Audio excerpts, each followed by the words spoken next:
തിരികെ വാർത്തകളിലേക്ക്. സംസ്ഥാനത്ത് പുതിയ കാലാവസ്ഥാ മുന്നറിയിപ്പ് വന്നിട്ടുണ്ട്. ശക്തമായത് മുതൽ അതിശക്തമായ മഴയ്ക്ക് വരെ സാധ്യതയെന്നാണ് പുതിയ മുന്നറിയിപ്പ്. ഷീജ ചേരുന്നുണ്ട് വിശദാംശങ്ങളുമായി. ഷീജ, എന്താണ് മുന്നറിയിപ്പ്? ഏതൊക്കെ ജില്ലകളിലാണ് ഏതൊക്കെ തരത്തിലുള്ള അലേർട്ടുകൾ നിലനിൽക്കുന്നത്? വിനിഷ, പ്രധാനമായും സംസ്ഥാനത്ത്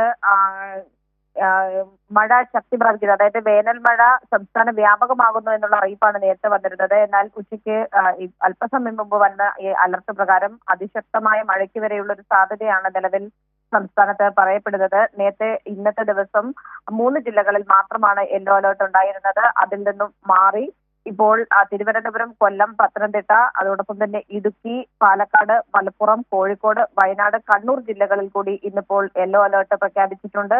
നാളെയും സംസ്ഥാനത്ത് മധ്യ കേരളത്തിലും വടക്കൻ കേരളത്തിലും ശക്തമായ മഴ തുടരും എന്നാണ് പറയുന്നത്. മറ്റന്നാളാകുമ്പോഴേക്കും അതിശക്തമായ മഴയ്ക്കുള്ള സാധ്യതയാണ് പറയുന്നത്. മെയ് 18-ന് പാലക്കാട്, മലപ്പുറം ജില്ലകളിൽ ഓറഞ്ച് അലേർട്ട് പ്രഖ്യാപിച്ചിട്ടുണ്ട്. മെയ് 19 ആകുമ്പോൾ പത്തനംതിട്ട, ആലപ്പുഴ, അതോടൊപ്പം തന്നെ ഇടുക്കി ജില്ലകളിലാണ് ഓറഞ്ച് അലേർട്ട് പ്രഖ്യാപിച്ചിരിക്കുന്നത്. മെയ് 20-ന് തിരുവനന്തപുരം മുതൽ ഇടുക്കി വരെയുള്ള ഷീജ, വ്യക്തമാണ്. സംസ്ഥാനത്ത് പുതിയ അലേർട്ട് നിലവിൽ വന്നു. ശക്തമായത് മുതൽ അതിശക്തമായ മഴയ്ക്ക് സാധ്യതയുണ്ടെന്നാണ് കാലാവസ്ഥാ മുന്നറിയിപ്പ്. ഷീജയാണ് വിശദാംശങ്ങൾ നൽകിയത്.